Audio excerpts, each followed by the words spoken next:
បាទពុកម៉ែបងប្អូននៅចង់ចែករំលែកពីអូយទួចាំពីជីវិតខ្ញុំបាទឬក៏ជីវិតបងប្អូនចឹងដូចគ្នាអស់ពុកម៉ែបងប្អូនហ្នឹងហើយពីការនៅផ្ទះដូចថាយើងនៅផ្ទះធ្វើការនៅផ្ទះឬក៏យើងនៅផ្ទះអីគេហៅថាអ្នកដែលនៅផ្ទះគឺ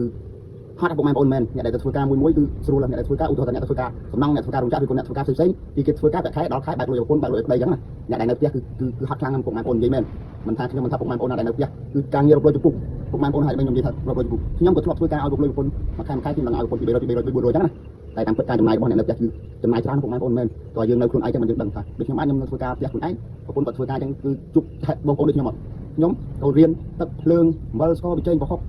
និយាយទៅមហូបនេះឡើងធ្វើមហូបគឺគិតមកអញ្ចឹងពេលខ្លះដល់ម៉ោងធ្វើមហូបអីពេលល្ងាចអញ្ចឹងណាទៅគិតថាប្រពន្ធចង់ហូបអីរួចអ្នកខ្លះទៅធ្វើការមកវិញខ្ញុំនិយាយអ្នកខ្លះណាពុកម៉ែបងប្រពន្ធធ្វើមហូបមិនឆ្ងាញ់ឬក៏ប្តីហូបមហូបមិនឆ្ងាញ់ចាប់ផ្ដើមមួមកគិតថាអ្នកនៅផ្ទះស្រួលអត់ស្រួលទេពុកម៉ែបងខ្ញុំយល់ពីអារម្មណ៍មួយនេះពិបាកណាស់អ្នកនៅផ្ទះដូចខ្ញុំថាយ៉ាងការងាររយចំពុកហត់ណាដូចខ្ញុំអាចខ្ញុំធ្វើការប្រើនៅផ្ទះប្រើនេះឡើងខ្ញុំនឹកធ្វើមហូបស្អីប្រពន្ធឆ្ងាញ់ចឹងណាតែប្រពន្ធខ្ញុំអត់អីទេគ្រួសារខ្ញុំធ្វើអីគាត់ហូបនឹងគាត់ដែលអ៊ូទេតែខ្ញុំនិយាយតាមវីដេអូនេះខ្ញុំនិយាយមួយចំនួនយើងទៅធ្វើការមុខយើងដឹងតែប្រាក់ខែឲ្យប្រពន្ធពី200ឧទាហរណ៍ចឹងប៉ុន្តែអ្នកនៅផ្ទះចំណាយច្រើនណាស់យើងត្រូវយល់ពីអារម្មណ៍នេះផងព្រោះតែយើងនៅខ្លួនឯងមិនយើងដឹងយល់អារម្មណ៍នេះខ្ញុំយល់ពួកឯងខ្ញុំធ្លាប់ចឹងណាអញ្ចឹងក៏យើងដឹងឯងចឹងត្រូវតែឲ្យតម្លៃអ្នកនៅផ្ទះផងដូចជាប្រពន្ធដូចជាប្តីនិយាយទៅអ្នកដែលនៅផ្ទះគឺហត់តែពុកម៉ែបងប្អូនចឹងមែនគឺការងាររកចំពុកមានដូចខ្ញុំបានថាចឹងអំបិលកុំនិយាយថារបស់បេកប៉ុកអំបិលប្រហុកស្ករអំបិលចេងទឹកភ្លើងកូនរៀនខោអាវនិយាយហត់និយាយមែនអញ្ចឹងវីដេអូដែរពុកម៉ែបងប្អូនណាដែរត្រូវឲ្យតម្លៃអ្នកដែលនៅផ្ទះដូចជាប្រពន្ធកូននៅមើលកូននៅផ្ទះអីកុំត្រូវតែឲ្យតម្លៃគ្នាថាយើងចេះជួយគ្នាពេលខ្លះអ្នកដែលនៅផ្ទះពិបាកជាងគេគឺធ្វើមហូបដាំបាយដាំអីនឹងប្រកាន់ជើងឆ្នាំក៏ហត់ខ្លាំងជាងអ្នកធ្វើការទៅធ្វើការដល់មុខពុកម៉ែបងប្អូនមកវិញគឺប្រាក់ខែដាក់ឲ្យមកឲ្យប្រពន្ធឲ្យប្តីប៉ុន្តែអ្នកនៅផ្ទះគឺរាប់រយប្រាប់គ្រប់មុខខ្ញុំនិយាយមែនខ្ញុំក៏ធ្លាប់ធ្វើការនៅឆ្ងាយប្រាក់ខែខ្ញុំឲ្យប្រពន្ធពី3 4 500 3 400ប៉ុន្តែខ្ញុំចេះសួរប្រពន្ធមិនក៏មិនសល់ហើយមិនសល់ពុកម៉ែបងប្អូនត្រូវដឹងចំណាយច្រើនណាស់នៅផ្ទះវិលមុខហ្មងហត់អញ្ចឹងនៅពេលប្តីប្រពន្ធយើងចេះថែរក្សាស្រឡាញ់គ្នាពេលខ្លះប្រពន្ធធ្វើមហូបអីយើងធ្វើការឆ្ងាយប្តីធ្វើមហូបអីយើងហូបទៅយើងក៏នេះយើងចេះជួយគ្នាទៅពុកម៉ែបងប្អូនអ្នកខ្លះខ្ញុំឃើញប្រពន្ធធ្វើមហូបឆ្ងាញ់រករឿងប្រពន្ធនេះនោះសាក់លុយទៅណាលុយទៅនេះលុយយកទៅនេះយកទៅនោះពុកម៉ែបងប្អូនត្រូវដឹងអ្នកដែលនៅផ្ទះគឺចំណាយច្រើនណាស់ហត់ណាស់ពុកម៉ែបងប្អូនត្រូវឲ្យតម្លៃស្ត្រីឬក៏បុរសដែលនៅផ្ទះ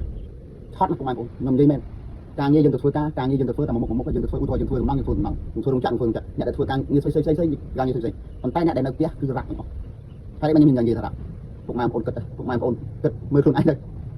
ច្រើនណាស់ជាពិសេសអ្នកដែលមានកូនតូចៗអីគ្នាទៅបោកខោអាវដាំបាយស្លស្លុកត្រូវនឹកឃើញ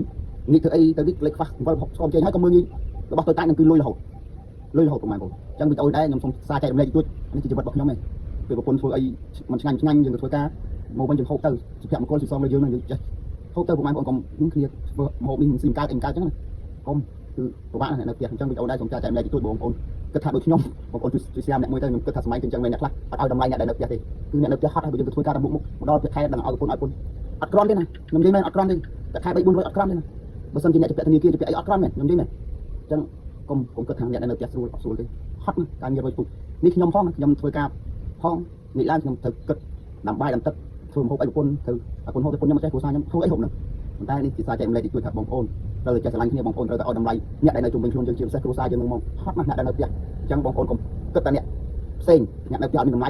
អ្នកនៅផ្ទះនឹងហើយដែលធ្វើឲ្យយើងមានម្ហូបមានកម្លាំងទៅធ្វើការនោះហ្នឹងហើយវីដេអូនេះមានតែប៉ុណ្្នឹងទេខ្ញុំជឿថាបងប្អូនដូចខ្ញុំបាទត្រូវឲ្យតម្លៃអ្នកនៅផ្ទះធំជាងអ្នកណាទាំងអស់ព្រោះអ្នកនៅផ្ទះហត់ខ្ញុំនិយាយមែនហើយកុំគិតថាអ្នកនៅផ្ទះទៅកាន់ជើងឆ្នាំមែនហត់នេះការងារខ្ញុំផងនេះខ្ញុំជួបផ្ទាល់ខ្ញុំធ្លាប់អញ្ចឹងដែរអញ្ចឹងណាតែយើងត្រូវឲ្យតម្លៃដូចជាប្តីដូចជាប្រពន្ធដែលនៅផ្ទះវាហត់មែនបងប្អូនគិតទឹកភ្លើងមួយខែ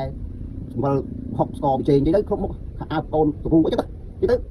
គ្រប់មុខហើយយើង300ប្រាក់ខែ3 400កុំគិតថាច្រើនអត់ច្រើនហ្នឹងហើយអរគុណច្រើនបងប្អូនវីដេអូនេះចំចំណុចបងប្អូនសូមជួយឆ្លាតជាស្នាមអ្នកមួយសូមអរគុណសូមជម្រាបលាត្រូវឲ្យតម្លៃអ្នកដែលនៅខ្លួនចិត្តខ្លួនយើងជាពិសេសប្រពន្ធកូនយើងហើយប្តីដែលអ្នកនៅផ្ទះឲ្យតម្លៃគាត់ផងសូមអរគុណសូមជម្រាបលា